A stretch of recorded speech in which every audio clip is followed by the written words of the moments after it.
Hello students, welcome to new study point. And एक बार हम फिर आपके सामने हैं। अब हम अपने जो एलगी जो हमने चैप्टर चुना है, यानी जो यूनिट हमने चुना है, अब उसके बारे में हम डिटेल स्टडी करने वाले हैं। ठीक है, तो आइए एलगी के बारे में देखते हैं। आपकी जो संशय है उसको खत्म करते हैं। हाँ, चलिए आइए सबसे पहले हम बताते हैं कि व्हाट इज एलगी। तो अगर आप इसका एक्चुअल मतलब देखें तो सबसे पहला पॉइंट हम लिखेंगे कि जो एल्गी होते हैं दे आर प्लांट। इन्हें प्लांट की तरीके से ट्रीट किया जाता है। ठीक, लेकिन ये एक ऐसा प्लांट है जिसमें ना रूट है, ना स्टेम है, ना लीव्स है। अब आप सोच रहे होंगे कि ये कैसा प्लांट है। प्लांट की तो डेफिनेशन हमने सुना है, क्लास 6 और 7th 8th से हम यही सुनते चले आ रहे हैं कि प्लांट में बड़े बड़े जो है स्टेम होते हैं, रूट होते हैं, लीफ होते हैं। लेकिन ये एक ऐसा प्लांट है जिसके अंदर ना रूट है, ना स्टेम है, ना लीव्स है। तो आप ये बोल सकते हैं कि एल्गी जो है वो माइक्रोस्कोपिक होते हैं। माइक्रोस्कोपिक का मतलब होता है कि which can be seen only through microscope. ठीक है, तो एल्गी एक ऐसा प्लांट है जिसके अंदर ना रूट है, ना स्टेम है, ना लीव्स है। तो फिर हम इसे प्लांट नहीं कहेंगे, हम इसको इसकी बॉडी के ऑर्गेनाइजेशन को, यानी ये जो आपके सामने मैंने लिखा है, तो इसकी बॉडी ऑर्गेनाइजेशन को अब हम प्लांट न लिख के क्या बोलेंगे, थैलस बोलेंगे। क्या बोलेंगे? थैलस बोलेंगे। इसका बॉडी ऑर्गेनाइजेशन कैसा है? थैलस टाइप का है। तो थैलस हम उसको बोलते हैं जिसके पास सेलुलर कंपोनेंट होता है लेकिन उसके अंदर कोई रूट, स्टेम, लीव्स जो है वो नहीं होता है। ये प्लांट की जो है वो डेफिनेशन है। प्लांट का डेफिनेशन का मतलब होता है कि हम एल्गी के नेचर के बारे में जब बात करेंगे तो हम ये बताएंगे कि एल्गी एक ऐसा प्लांट है जो थैलस है। थैलस का मतलब होता है जिसके अंदर रूट, स्टेम और लीव्स नहीं होते हैं। दूसरा पॉइंट ये है कि ये जो एल्गी है, ये जो एल्गी है वो ऑटोट्रॉफिक है। और ऑटोट्रॉफिक क्यों है? क्योंकि आप जानते हैं, मैं इसके नेचर के बारे में बता चुका हूं, क्योंकि इसके अंदर क्लोरोफिल पाया जाता है। तो हम ये कह सकते हैं कि इट इज अ क्लोरोफिलस। क्या बोलेंगे? क्लोरोफिलस। क्लोरोफिलस। एंड और इसके बारे में एक बात है जिसको बोलते हैं यूकैरियोटिक। यूकैरियोटिक का मतलब होता है true nucleus is found. Okay, eukaryotic जो नेचर है वो इसका जो है वो यूकैरियोटिक नेचर है। आगे जो इसके बारे में तीसरा जो कमेंट है, वो तीसरा कमेंट ये है कि हम ये बोलेंगे कि जो आपका जो एल्गी है, उस एल्गी के अंदर, यानी उस एल्गी के अंदर जो है वो जो सेक्स आर्गन होता है। ठीक है, तो हम ऐसे लिखें कि जो सेक्स आर्गन है, सेक्स आर्गन लैक्स मतलब कमी है इसमें। क्या? Jacket layer. अभी मैंने आपको पिछले लेक्चर्स में बताया है कि सेक्स आर्गन जो है वो उसके अंदर जैकेट लेयर की जो है वो कमी होती है। दैट इज आर्चिगोनिया, उसमें जैकेट लेयर पाई जाती है, तो उसमें ये कमी होती है। चौथा पॉइंट है कि इसके अंदर zygotic meiosis does not occur. Zygotic meiosis यानी इसके अंदर जाइगोट में मियोसिस जो है वो नहीं पाई जाती। Zygotic meiosis does not occur. ठीक, जिसकी वजह से ये एम्ब्रियो नहीं बनाते हैं। ये एम्ब्रियो नहीं बनाते, यानी embryo not form. Embryo not form, इसके अंदर एम्ब्रियो जो है वो नहीं बनता है। क्लियर? इतनी बात आपको याद रखनी पड़ेगी और सबकी डेफिनेशन आपको आनी चाहिए कि ये एक ऐसा प्लांट है जिसमें ना रूट है, ना स्टेम है, ना लीव्स है। तो हम इसे क्या कह देंगे? थैलस कह देंगे। इसके बॉडी ऑर्गेनाइजेशन को हम थैलस बोल देंगे। ऑटोट्रॉपिक है, यानी अपना फूड स्वयं बना सकता है क्योंकि इसके पास क्लोरोफिल है। यूकैरियोटिक है, ट्रू न्यूक्लियस पाया जाता है। सेक्स आर्गन के अंदर जैकेट लेयर एब्सेंट होता है। जाइगोटिक मियोसिस नहीं होती जिसकी वजह से एम्ब्रियो नहीं बनता है। ये हमारा पूरा कंक्लूजन है। आइए पांचवा पॉइंट इसके बारे में लिखते हैं। एक आदमी है जिनका नाम है, एक व्यक्ति है, सम्मानित व्यक्ति है, इनका नाम है F.E. फ्रिस्ट। इन्होंने एक बुक लिखी, उसका नाम था structure and reproduction in algae.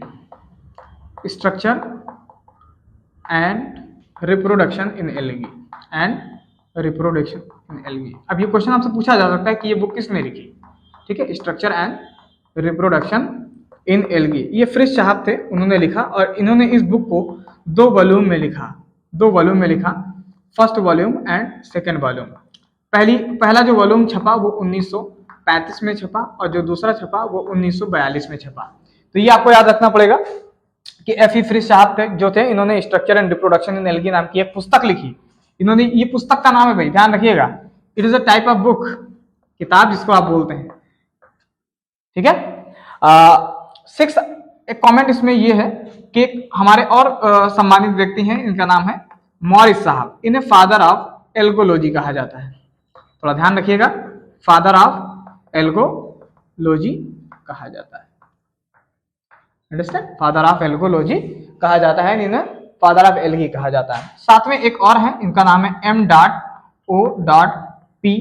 Iyengar, ये आयंगर साहब, इन्होंने काफी भी मतलब एल्गी पे वर्क किया, तो इन्हें फादर ऑफ इंडियन एल्गोलॉजी कहा जाता है, फादर ऑफ इंडियन एल्गोलॉजी कहा जाता है, ठीक है। अब आप धीरे धीरे पढ़ रहे हैं, बेहतर की तरफ बढ़ रहे हैं आप, कि M.O.P. आयंगर साहब थे, इनको फादर ऑफ इंडियन एल्गोलॉजी कहा जाता है। तो ये जो 3 टर्म मैंने आपके सामने लिखे हैं, ये तो फैक्चुअल है, इन्हें याद करना पड़ेगा आपको, ठीक है। के एफ ई फ्रिश साहब ने पुस्तक लिखी जिसका नाम structure and reproduction in algae था, दूसरी पुस्तक थी जिसका नाम स्ट्रक्चर एल्गी था, जो जिन्होंने उसको 2 वॉल्यूम में लिखा, एक 1935 में, एक 1942 में, इन 7 साल का बीच में समय था, ठीक है। मॉरिस साहब थे, वो उनको फादर ऑफ एल्गोलॉजी कहा गया, M.O.P. आयंगर जो इनको फादर ऑफ इंडियन एल्गोलॉजी। अब इसमें क्वेश्चन गड़बड़ मत होइएगा, देखिए ये जरूर क्वेश्चन देखिएगा कि इंडियन एल्गोलॉजी, अगर कहीं इंडियन लिखा है तो आप समझ लीजिए वो भारतीय हैं, ठीक है, यानी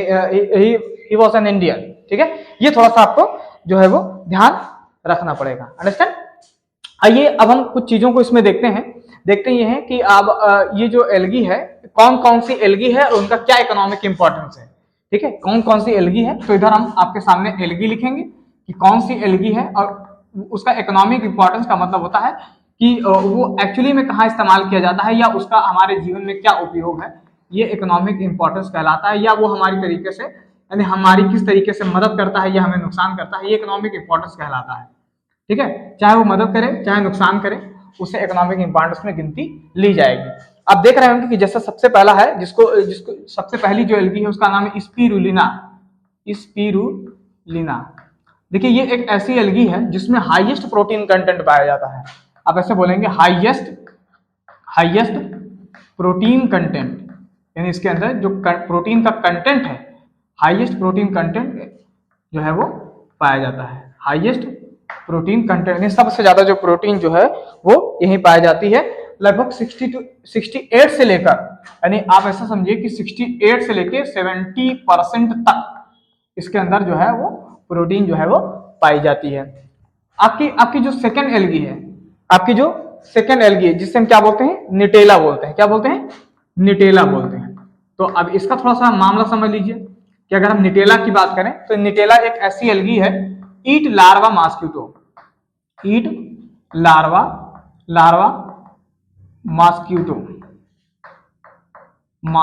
है। ये जो मॉस्क्यूटो है उसका लार्वा जो है वो खा लेता है, तो इसको हम एक ऐसे बोल सकते हैं, ठीक है, कि एंटी मलेरियल एल्गी, ऐसे बोल सकते हैं, क्योंकि आप जानते हैं कि मॉस्क्यूटो से क्या होता है, मलेरिया होता है, तो हम इसको बोल सकते हैं एंटी मलेरियल एल्गी, ठीक, क्योंकि ये मलेरिया जो डिजीज है, जो कि बहुत ही खतरनाक डिजीज है, काफी डिस्ट्रक्टिव है, जिसकी वजह से हजारों लाखों लोगों की जान जो है पूरे वर्ल्ड में चली जाती है। तो ये निटेला जो है वो उस लार्वा के जो मॉस्क्यूटो है उसका जो है वो भक्षण कर लेती है, यानी इनको न्यूट्रिशन के रूप में जो है वो इस्तेमाल कर लेती है। तीसरी एल्गी है जिसका नाम है बोट्राइकॉकस। क्या नाम है, बोट्राइकॉकस है। इसे पेट्रोल एल्गी कहा जाता है, पेट्रोल एल्गी, यानी ऐसी एल्गी जो कार्बोनाइजेशन या फॉसिल फ्यूल के रूप में बदल के पेट्रोल एल्गी, यानी ऐसी एल्गी जो पेट्रोल प्रोवाइड कराती है जब उसका फॉसिलाइजेशन हो जाता है या उसका जब वो कार्बोनाइजेशन हो जाता है। अगली एल्गी जो है वो आपकी फेवरेट है, इसका नाम है क्लोरेला, इसको ग्रीन एल्गी आप बोलते हैं, क्लोरेला से एक एंटीबायोटिक निकाली जाती है, इसको नाम है क्लोरेलिन। देखिए एक बार जब हम सारी चीजें पढ़ लेंगे तो हम एक बार फिर एल्गी के यूजेस के बारे में पढ़ेंगे। अभी हम आपको बता रहे हैं कि इकोनॉमिक इंपॉर्टेंस थोड़ा बहुत इसके लिए क्या है। तो एक जो है एंटीबायोटिक, इसका नाम है क्लोरिन, ठीक है। तो ये एंटीबायोटिक है,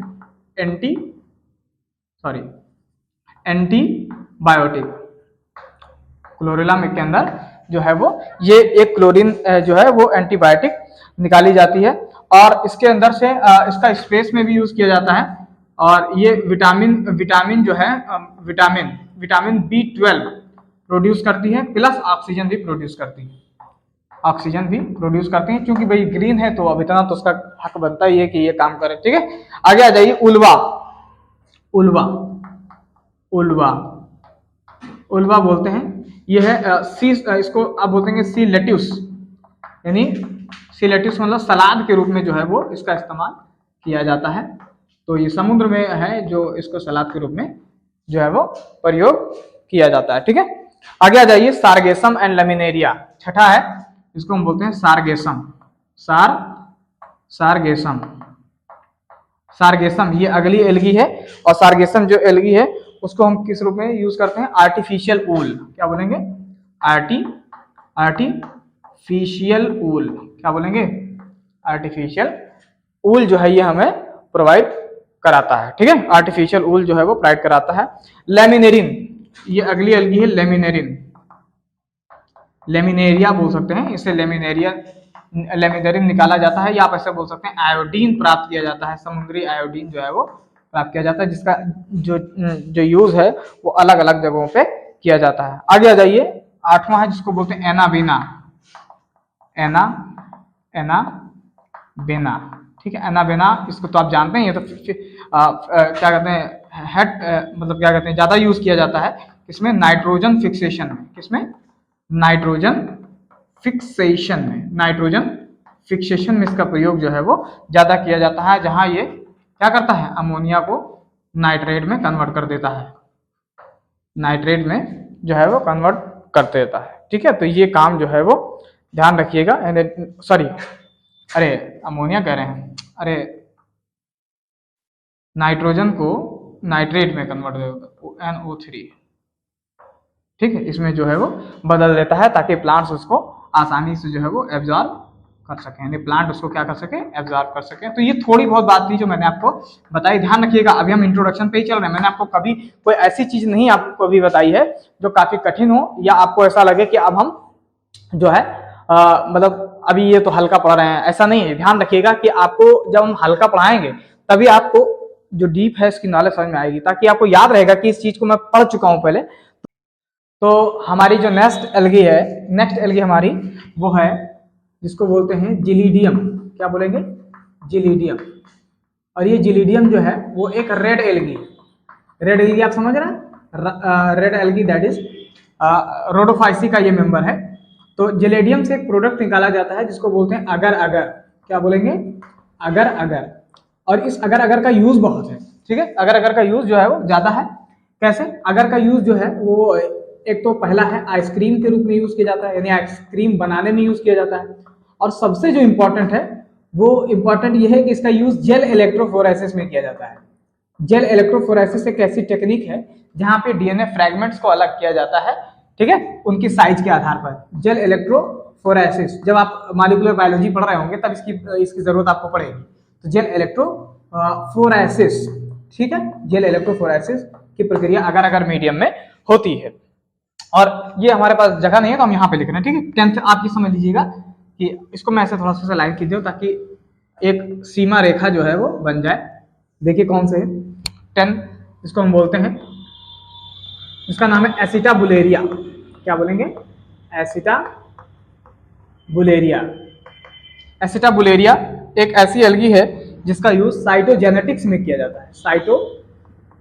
साइटोजेनेटिक्स में किया जाता है। साइटोजेनेटिक स्टडी आप बोलोगे तो ज्यादा अच्छा रहेगा। और ये दो प्रक्रिया है। ठीक है, जेलेडियम और जो एसिटाबुलेरिया है, ये दो ऐसे एल्गी है जिनका इस्तेमाल इस तरीके से किया जाता है। आइए हार्मफुल एल्गी की बात करते हैं। ठीक है, हार्मफुल एल्गी। तो हार्मफुल एल्गी में देखिए हमारे जो एल्गी है, क्या नाम है उनका? तो पहला है जिसको बोलते हैं सिफेलोरस। ठीक है, इसे पैरासिटिक एल्गी भी कहा जाता है। पैरासिटिक एल्गी कहा जाता है। और ये करता क्या है? Red rust of the T, यानी जो चाय की पत्ती है उसमें रेड रस्ट काज करता है। ये ब्राउन कलर का सब्सटेंस होता है, मूर्छे जैसा होता है, इसलिए इसको रस्ट कहा गया है, जिसकी वजह से उसकी लीव्स जो है वो खराब हो जाती हैं। और आप जानते हैं चाय की पत्ती में पत्ती का ही काम है। ठीक है, सेकंड है जिसको बोलते हैं माइक्रोसिस्टिस। माइक्रोसिस्टिस, इससे निकलता है टॉक्सिन जिसको बोलते हैं माइक्रोसिस्टिन। माइक्रोसिस्टिन, ठीक। तो ये एक टॉक्सिन है और ये टॉक्सिन करता क्या है, ये करता ये है कि इक्वेटिक एनिमल जितने भी होते हैं उनकी डेथ करता है। इक्वेटिक एनिमल्स हैं उनकी डेथ हो जाती है due to this poison. Specially इसमें कौन आते हैं, अगर आप देखेंगे तो फिशेस आपको पहले याद आएंगे, तो हमको भी फिशेस पहले याद आ गए, मैंने भी लिख दिया, ठीक है।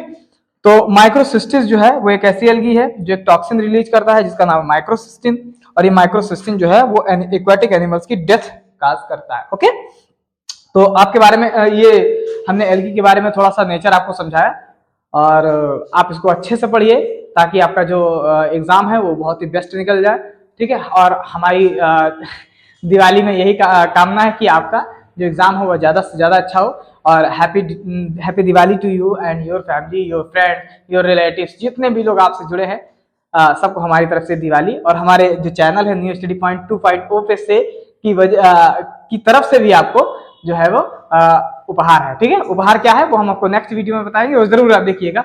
लाइक शेयर सब्सक्राइब और कमेंट जो है वो करना बिल्कुल ना भूलें, और हमें आप अपना जो रेस्पॉन्स है वो जरूर दें, ठीक है। और ज्यादा से ज्यादा सब्सक्राइब आप भी करें, करवाएं, ठीक है। Okay, thank you.